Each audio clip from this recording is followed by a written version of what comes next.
कि शिफा को आज आपकी ज़रूरत है। एक वक्त वो था कि वो आपके लिए खड़े थे, आज आप लोग खड़े हों, आगे बढ़ें और मेरे शौहर शिफा और रहमान के लिए वोट करें। देखिए, शिफा के जाने के बाद बहुत सारी चीज़ें ऐसी हुई हैं जो मैंने एक्सपेक्ट नहीं की थी। सब चीज़ें इतनी ऑल ऑफ सडन हुई कि मेरे लिए और मेरी फैमिली के लिए बर्दाश्त करना बहुत नाकाबिले बर्दाश्त था।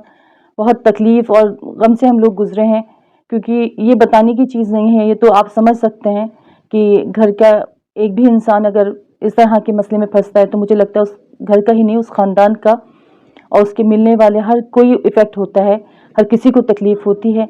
और ऐसा नहीं है लोगों को तकलीफ़ नहीं है, लोगों को तकलीफ़ भी है, लोग मोहब्बत भी करते हैं, लेकिन जिस तरह के आजकल के हालात हैं, लोग बोलने से डरते हैं। हरियाणा में आपने देखा होगा, हरियाणा में भी तो गवर्नमेंट आई है ना, वहाँ तो बीजेपी नहीं थी, वो सॉरी ओवैसी साहब नहीं थे, वहाँ पर भी तो बीजेपी आई है।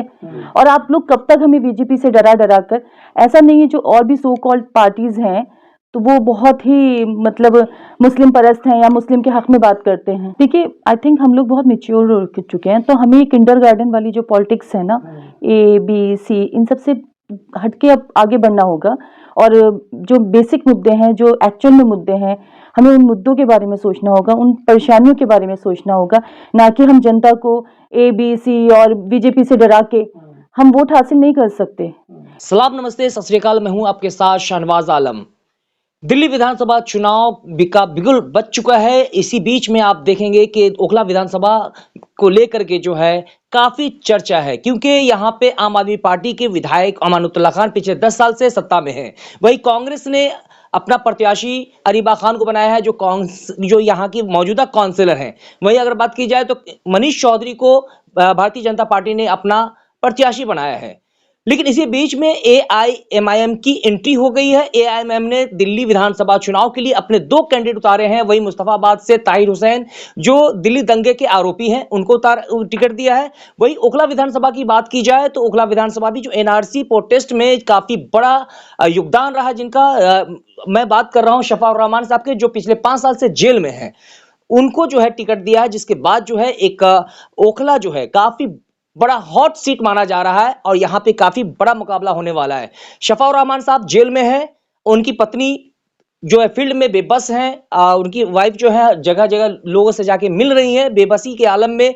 अब देखना यह है कि जिस तरह से शफा रहमान साहब ने अपने अवाम के लिए, ओखला की जनता के लिए कुर्बानियां दी हैं, क्योंकि उस समय जो है एनआरसी कानून ला करके, सीडब्ल्यूए एक कानून ला करके मुसलमानों को टारगेट किया जा रहा था और अपने कौम के लिए उन्होंने कुर्बानियां दी और उसी की सजा वो आज भी जेल में पा रहे हैं। हालांकि उन्होंने अपना नामांकन कर लिया है दिल्ली विधानसभा चुनाव के लिए, लेकिन अब देखना है कि क्या ओखला विधानसभा की जनता उनको उनके जो कुर्बानी का कितना सराहनीय देते हैं। लेकिन अब यहाँ पे जो उनकी वाइफ है नौरीन फातिमा, उनसे बात करेंगे और जानने की कोशिश करेंगे कि दिल्ली विधानसभा चुनाव को लेकर के जो लोगों के बीच में जाती हैं तो कैसा रिस्पांस मिलता है। मैम, शफा रहमान साहब को ओखला विधानसभा से एमआईएम ने टिकट दिया है, तो आप क्या कहना चाहेंगे, क्या अपील करेंगे लोगों से? पहले हम अपील से ही शुरुआत कर लेते हैं। मेरी लोगों से यही अपील है कि ये मौका है आगे बढ़कर एक ऐसे इंसान की मदद करने का जो आपके लिए, इस कौम के लिए जेल गया, एक सेक्रीफाइस किया। 5 साल बहुत होते हैं, थोड़े नहीं होते। 5 साल में ज़िंदगी कहाँ से कहाँ बढ़ जाती है।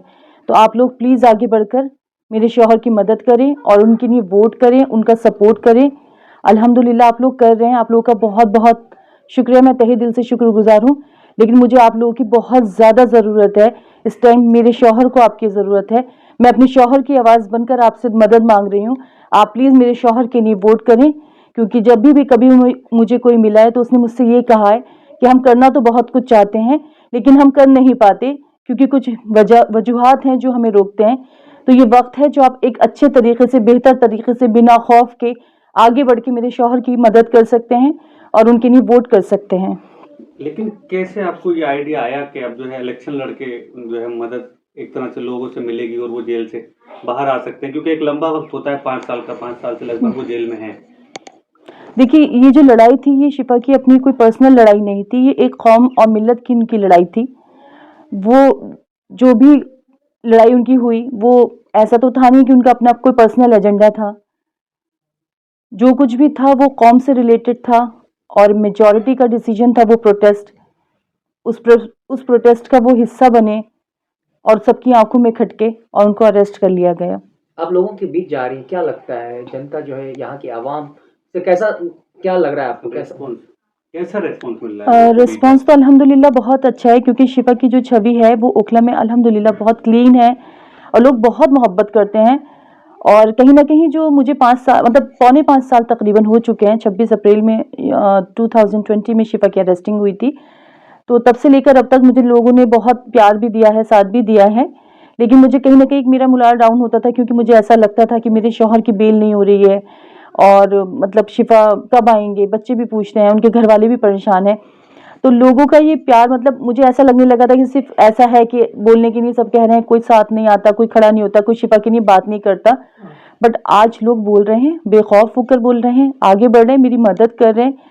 और ये मेरी मदद नहीं है या मेरे शौहर की मदद नहीं है, हर एक उस इंसान की मदद है जो कहीं ना कहीं जिसके साथ इनजस्टिस हो रहा है। क्योंकि शिफा का जो भी मसला था वो अपना पर्सनल नहीं था, वो कौम के लिए था। तो मुझे लगता है ये वक्त है, कौम को जागना चाहिए, आगे बढ़कर एक लीगल वे में मेरे शौहर शिफा और रहमान के लिए वोट करना चाहिए। जिस तरह से शफा रहमान साहब जो है एनआरसी में जो मुसलमानों के लिए आवाज बने और जेल जाना पड़ा, तो क्या लगता है कि यहाँ की जनता उनको अपनी आवाज बना करके विधानसभा में भेजना चाहेगी? जी बिल्कुल, मुझे लगता है करना चाहिए, क्योंकि जनता को सब कुछ पता है, उस प्रोटेस्ट का हिस्सा सब लोग थे। तो मैं उन लोगों को आवाज़ देती हूँ जो उस वक्त उनके साथ वहाँ खड़े थे। देखिए मेरे शौहर भी बच सकते थे, वो भी उस जगह आंखें मूंद सकते थे। तो ये आंखें मूंदने का टाइम नहीं है, ये गवर्नमेंट की आंख में आंख डालकर बेखौफ होकर वोट करने का टाइम है, क्योंकि वोट करना एक हमारा अधिकार है और इस वोट के जरिए आप किसी की मदद कर सकते हैं। और शिफा को इस टाइम आपकी मदद है, तो मुझे लगता है लोगों को समझना चाहिए और आगे बढ़कर बेखौफ होकर वोट करना चाहिए। लेकिन जितने लगभग 5 साल एक लंबा अरसा होता है, किस तरह आपने ये 5 साल गुजारे बच्चों के साथ, कैसी कैसी परेशानी आपको आई, उनसे कब कब आपको मिलने दिया गया और क्या क्या शफा साहब की आपसे बात हुई इस बारे में इलेक्शन लड़ने के बाद? देखिए शिफा के जाने के बाद बहुत सारी चीज़ें ऐसी हुई हैं जो मैंने एक्सपेक्ट नहीं की थी। सब चीज़ें इतनी ऑल ऑफ सडन हुई कि मेरे लिए और मेरी फैमिली के लिए बर्दाश्त करना बहुत नाकाबिले बर्दाश्त था। बहुत तकलीफ़ और गम से हम लोग गुजरे हैं, क्योंकि ये बताने की चीज़ नहीं है। ये तो आप समझ सकते हैं कि घर का एक भी इंसान अगर इस तरह के मसले में फंसता है, तो मुझे लगता है उस घर का ही नहीं, उस ख़ानदान का और उसके मिलने वाले हर कोई इफ़ेक्ट होता है, हर किसी को तकलीफ़ होती है। और ऐसा नहीं है लोगों को तकलीफ़ नहीं है, लोगों को तकलीफ़ भी है, लोग मोहब्बत भी करते हैं। लेकिन जिस तरह के आजकल के हालात हैं, लोग बोलने से डरते हैं। इसीलिए मैंने ये प्लेटफॉर्म चुना कि ये प्लेटफॉर्म ऐसा प्लेटफॉर्म है, इलेक्शन में मैं अपनी बात रख सकती हूँ और शिफा के लिए वोट करवाकर उनको वो इज़्ज़त दिला सकती हूँ जो वो डिज़र्व करते हैं। क्योंकि मेरा शौहर कोई दहशतगर्द नहीं है, ना ही वो दंगे उन्होंने करवाए थे। मेरा शौहर मासूम है, इनोसेंट है। तो आप लोग प्लीज़ मेरे शौहर शिफा और रहमान के लिए वोट करिए, उनकी मदद करिए। मुझे आप लोगों की इस वक्त सख्त से सख्त ज़्यादा ज़रूरत है।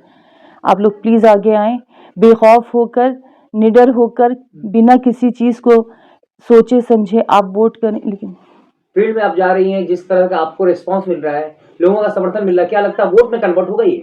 जी बिल्कुल होगा, इंशाल्लाह होना भी चाहिए, क्योंकि जब लोगों को उनकी ज़रूरत थी तो शिफा लोगों के लिए वहाँ खड़े थे ना।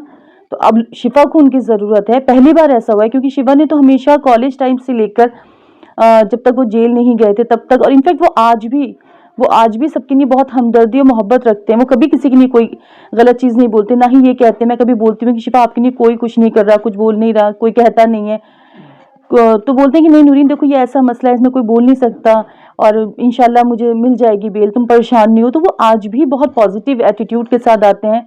उनका जज्बा देख के ही मेरे अंदर इतनी ताकत आई है कि आज मैं यहाँ आपके सामने बैठी हूँ और मैंने इतना बड़ा स्टैंड लिया है। ये क्या लगता है किस अपराध की सजा में उन्हें रखा गया है जेल में, या कि पॉलिटिकल मतलब एक टारगेट किया गया है? आपको क्या लगता है इसमें? जी देखिए आप लोग समझदार हैं, आप सब लोगों को ये केस इतने हाईलाइटेड केस हैं कि मोस्टली सब चीज़ें सबको पता है। इसमें मैं कुछ कमेंट करने से बचूंगी। तो सीएनआरसी तो पूरी कौम का मसला था ना, जी। शफा साहब को क्यों टारगेट किया गया? देखिए अब जाहिर सी बात है, पूरी कौम को तो जेल में नहीं डाल सकते थे ना। तो उन लोगों ने कुछ चुनिंदा लोग जो वहाँ उस टाइम उस प्रोटेस्ट के फेस थे, उन लोगों को उठाकर जेलों में डाला गया है। लेकिन एक सवाल ये है कि क्योंकि अक्सर ओवैसी साहब को कहा जाता है कि ये बी टीम है, ये टीम आपको पता ही है, क्योंकि यहाँ से भी कांग्रेस लड़ रही है, फिर आम आदमी पार्टी है सत्ता में, उसके बाद बीजेपी भी है। तो जो लोग ये बात कहते हैं कि बी टीम है, उनको आप कैसे जवाब देंगे, क्या कहेंगे लोगों से? देखिए, आई थिंक हम लोग बहुत मैच्योर हो चुके हैं, तो हमें ये किंडरगार्टन वाली जो पॉलिटिक्स है ना, ए बी सी, इन सब से हटके अब आगे बढ़ना होगा। और जो बेसिक मुद्दे हैं, जो एक्चुअल में मुद्दे हैं, हमें उन मुद्दों के बारे में सोचना होगा, उन परेशानियों के बारे में सोचना होगा, ना कि हम जनता को ए बी सी और बीजेपी से डरा के हम वोट हासिल नहीं कर सकते। ये चीज़ें बहुत लंबे समय तक नहीं चलेंगी। लेकिन लोग तो यही कहते और हैं। देखिए ना, हरियाणा में आपने देखा होगा, हरियाणा में भी तो गवर्नमेंट आई है ना, वहां तो बीजेपी नहीं थी, वो सॉरी ओवैसी साहब नहीं थे, वहां पर भी तो बीजेपी आई है। और आप लोग कब तक हमें बीजेपी से डरा डरा कर, ऐसा नहीं है, जो और भी सो कॉल्ड पार्टीज हैं तो वो बहुत ही मतलब मुस्लिम परस्त हैं या मुस्लिम के हक में बात करते हैं। कोई भी ऐसा नहीं है, कोई भी आवाज नहीं उठाता। उनको वोट तो चाहिए, पर मुस्लिम के लिए वो आवाज नहीं बनते, मुस्लिम की आवाज नहीं बनते। क्योंकि देखिए आप लोग कहते हैं कि शिफा साहब जो है जामिया में थे तो बहुत काम करते थे, जब वो जीत जाते हैं तो कौन सा पहला ऐसा काम होगा जो उन्होंने बताया होगा, आप मिले होंगे, तो ज़रूरी है इस इलाके में खास कर करना? देखिए, वो कौम के लिए लड़ते हुए गए, उन्होंने कौम के लिए लड़ाई लड़ी। देखिए, मैंने आपसे भी कहा ना कि कुछ मुद्दे ऐसे हैं जो सफाई, नाली, कूड़ा, ठीक है, ये मुद्दे हैं, बट ये तो एक हमारा फर्ज होगा ना, बीइंग ए एमएलए हमें ये चीज करनी पड़ेगी। अगर सपोज कोई भी है, मैं अपनी नहीं कह रही, अभी तो मुझे कुछ भी नहीं पता, पर बीइंग ए एमएलए हमें ये तो हमारा फर्ज है, उस चीज के लिए हमें फंड मिलता है, तो वो जो हम करेंगे वो तो एक हमारा फर्ज होगा, वो हमें अपनी जॉब करनी ही करनी है। बट इन मुद्दों के अलावा बहुत सारे ऐसे गंभीर मुद्दे हैं, हमें उन पे बात करनी होगी, इक्वालिटी की बात करनी होगी, सेफ्टी की बात करनी होगी, लिंचिंग की बात करनी होगी। यानी कि जिस तरह से शफाउर रहमान भाई एक समाज सेवक रहे हैं, समाज सेवा की भावना से जो काम करते हैं, तो एक विधायक रहते हुए जो विधायक फंड है उसके अलावा भी बहुत बढ़ चढ़ के काम करेंगे। जी इंशाल्लाह, इंशाल्लाह करेंगे, क्योंकि उन्होंने तो हमेशा, उनके अंदर खिदमत खल्क का जज्बा है, उन्होंने काफ़ी उन्होंने लोगों की हेल्प की है, और वो लोग हैं भी। उन्होंने जब वो प्रेसिडेंट थे उस टाइम पर भी स्कॉलरशिप स्टार्ट की थी, तो जो इंसान एक छोटी सी पोस्ट पे होके इतना बड़ा डिसीजन ले सकता है, तो जाहिर सी बात है वो आने वाले वक्त में अगर किसी अच्छी पोस्ट पर आता है तो वो कहीं ना कहीं कारगर और अच्छा साबित होगा। और देखिए, मैं तो एक बात मानती हूँ कि आज जो भी लड़ाई है वो मेरी अकेली की लड़ाई नहीं है, ये लड़ाई हम सब ने मिलकर शुरू की थी। उसमें कुछ लोग, चंद लोग टारगेट हुए, अरेस्ट हुए, तो मुझे लगता है कि आप सब लोगों को, जो भी लोग ये मेरी वीडियो देख रहे हैं, वो आगे बढ़ें और मेरे शौहर शिफाउर रहमान के लिए वोट करें, उनकी हेल्प करें, क्योंकि अगर हम ये नहीं करेंगे तो आने वाले जो लोग हैं या जो भी हमारी कौम है, वो आने वाले वक्त में कोई किसी की मदद के लिए आगे नहीं बढ़ेगा, कोई भी ऐसा कदम नहीं उठाएगा ताकि वो, हर इंसान ये सोचेगा कि नहीं अगर मैं ये करूंगा तो फंस जाऊंगा। नहीं, देखिए, जायज जगह पर हक बात के लिए बोलना चाहिए, और शिफा को आप सब लोगों की जरूरत है, तो प्लीज शिफा तो का क्या सपोर्ट लगता है करें। ओखला विधानसभा चुनाव के बीच शफाउर रहमान साहब का किससे मुकाबला होने वाला है? देखिए, जिस तरह की कुर्बानियां शिफा ने दी हैं और जिस तरह की छवि माशाल्लाह लोगों में मुझे दिख रही है, लोग प्यार दे रहे हैं, लोग मिल रहे हैं, आकर खुद से मिल रहे हैं, बात कर रहे हैं, तो उस हिसाब से तो शिफा की टक्कर किसी से नहीं है। माशाल्लाह शिफा अल्हम्दुलिल्लाह बहुत अच्छी छवि है शिफा की, और इंशाल्लाह हम लोग इलेक्शन जीतेंगे। क्या कहेंगे ओखला के वोटर्स और जनता से, आप किस लिए आपको वो वोट देंगे और कैसे वो आपका समर्थन करें? देखिए, जो ये वक्त आ चुका है शिफा के लिए हेल्प करने का, तो आप लोग प्लीज़ अपना वोट देकर शिफा की हेल्प करें, और सपोर्ट, जिनका वोट नहीं है वो सपोर्ट करें और दुआ करें। मेरी आप सब लोगों से यही दरख्वास्त है कि शिफा को आज आपकी ज़रूरत है। एक वक्त वो था कि वो आपके लिए खड़े थे, आज आप लोग खड़े हों, आगे बढ़ें और मेरे शौहर शिफाउर रहमान के लिए वोट करें।